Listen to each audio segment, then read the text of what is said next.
அண்மையில் RSS ரவி என்கிற RN Ravi அவர்கள், தமிழகத்தின் மேதகு ஆளுநர் அவர்கள் கால்டுவெல் அவர்களை பழித்து பேசியிருக்கிறார். அவர் படிக்காதவர் எப்படி திராவிட மொழிகளின் இலக்கண ஒப்பீட்டு நூல், ஒப்பிலக்கண நூல் எழுதியிருக்க முடியும் என்ற கேள்வியை எழுப்புகிறார். இது அவருடைய அறியாமையை காட்டுகிறது அல்லது அவருடைய ஆணவத்தை காட்டுகிறது? இது அறியாமையாக இருக்க வாய்ப்பில்லை. இது அவருடைய அதிகாரத்தின் விளைச்சலான ஆணவம் என்றே நாங்கள் கருதுகிறோம். அவருடைய பேச்சை திரும்ப பெற வேண்டும். கால்டுவெல் லத்தீன் மொழியை கற்றவர், கிரேக்க மொழியை கற்றவர், ஆங்கிலத்தில் கைதேர்ந்த புலமை ஞானம் உள்ளவர். 24 வயதிலே அங்கிருந்து புறப்பட்டு கடல் வழியாக கேரள மாநிலம் கோழிக்கோடு பகுதியிலே வந்து காலடி வைத்தவர். அதன் பிறகு அவர் ஆற்றிய பங்களிப்பு ஏராளமான நூல்களாக வெளிவந்துள்ளன. கல்வி தளத்தில், கலாச்சார தளத்தில், இலக்கிய தளத்தில் போன்ற பல்வேறு தளங்களில் அவருடைய பங்களிப்பு மகத்தானவை. அவரை படிக்க தெரியாதவர் என்று போகிற போக்கிலே அவர் மீது சேறுவாரி பூசுவது எந்த வகையிலும் ஏற்புடையதில்லை. இந்த போக்கை விடுதலை சிறுத்தைகள் கட்சி வன்மையாக கண்டிக்கிறது.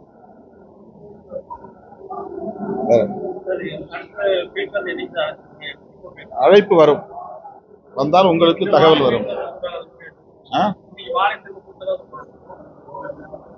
தெரியல, இதுவரையிலும் தகவல் இல்லை.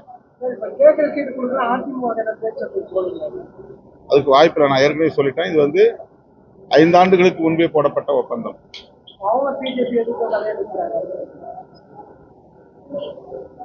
அவர்களுக்கு எமது வாழ்த்துக்கள்.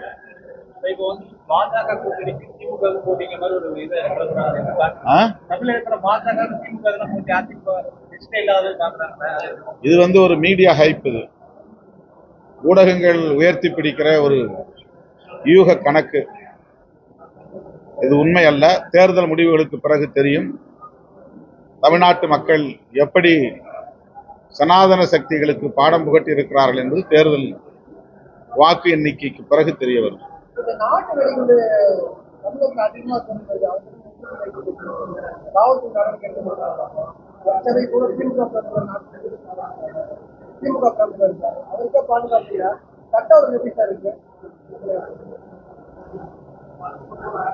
கடந்த 3 ஆண்டுகளில் திராவிட முன்னேற்ற கழக அரசு எளிய மக்களின் நன்மதிப்பை பெற்ற ஒரு அரசாக இயங்கி வருகிறது.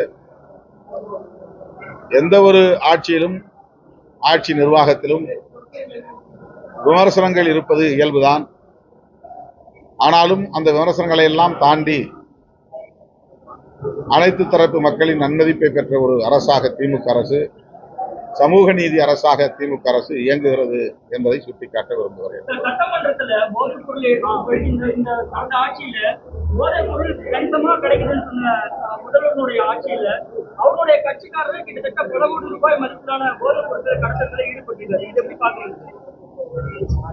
உடனடியாக அவர்கள் கட்சி நடவடிக்கை எடுத்திருக்கிறார்கள். சட்ட நடவடிக்கைக்கும் துணையாக இருக்கிறார்கள். இது போன்ற குற்றச் செயல்களை ஒருபோதும் நாம் அங்கீகரிக்க முடியாது. தினத்தோறும் திமுக நிறைய பேர் சேர்ந்துட்டு வராங்க. தேசிய கட்சி ஒரே பேர்ல காங்கிரஸ் 8 சீட்டு கொடுக்குறாங்க.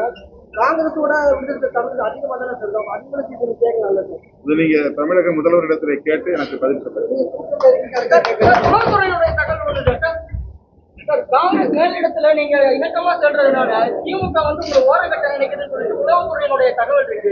எப்படி பாருங்க? அது முதல் முறையுடைய தகவல்.